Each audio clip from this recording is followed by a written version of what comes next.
Como o cancelamento do Natal no século XVII levou à execução de um rei, Goiás News Notícias. Sem mais delongas, vamos para a notícia.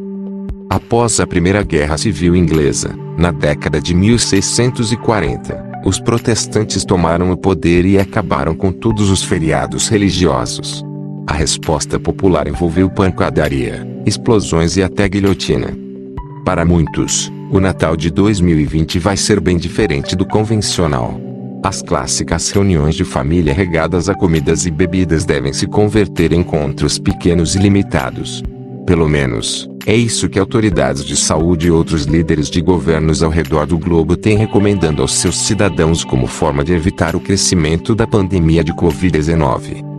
Espera-se apenas que as restrições festivas não deem origem a um evento similar ao que ocorreu na Europa do século XVII. Nessa época, o cancelamento do Natal e de outros feriados religiosos causou uma grande revolta que ocasionou, inclusive, a morte de um rei. Na década de 1640, a Guerra Civil Inglesa estava próxima de acabar. Havia uma disputa entre os seguidores do rei Carlos I, que comandava a Inglaterra, Escócia e Irlanda, e os apoiadores do parlamento britânico, liderado por Oliver Cromwell. Não eram só os modelos de governo que entravam em discussão, mas também as preferências religiosas de cada lado. A monarquia era ligada ao catolicismo, enquanto o parlamento se voltava ao sistema presbiteriano. No final das contas, o segundo grupo levou a melhor. Até então, o Natal dos ingleses era mais animado que o nosso. A festa se estendia por 12 dias, de 25 de dezembro a 5 de janeiro.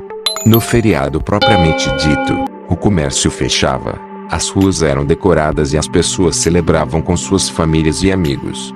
Nos 11 dias seguintes, as lojas abriam, mas por menos tempo, e a farra continuava em algumas casas. O tamanho da festa dependia, claro, do bolso do anfitrião. Mas os protestantes, que haviam tomado o poder, achavam que a celebração era excessiva.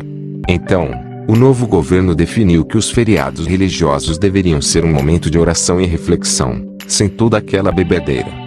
Dentro dos novos moldes, o Natal de 1644 seria usado para jejuar e pensar nos pecados daqueles que transformaram o nascimento de Jesus em um dia de promiscuidades. Acabou a mamata.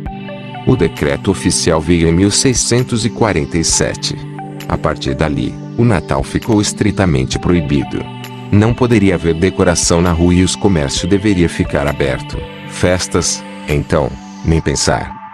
Continua após a publicidade. Claro que a lei no papel não significou muita coisa para os europeus. Eles já estavam fartos das restrições e dificuldades econômicas que acompanharam a chegada do sistema protestante. Sendo assim, a revolta pelo Natal virou também um ato político. Para se ter uma ideia, a história foi tão insana que os guardas da igreja de Santa Margarida em Westminster, Londres, foram presos por não conseguirem impedir a celebração.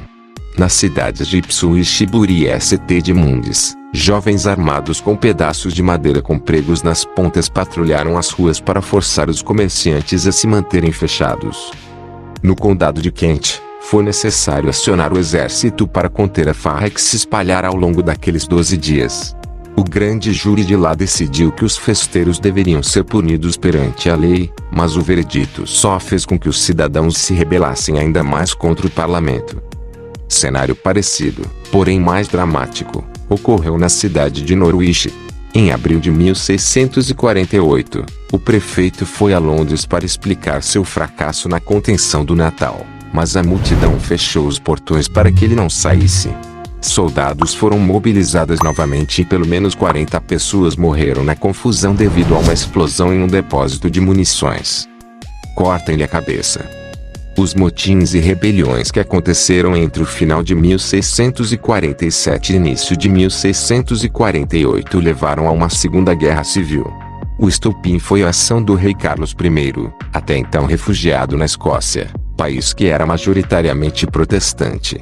Ele aproveitou o momento para negociar um acordo com os escoceses, decretando que, caso voltasse ao trono, reconheceria o presbiterianismo como religião oficial de ambos os reinos. A atitude do monarca foi considerada como traição por seus partidários, o que levou Carlos I para a guilhotina em janeiro de 1649.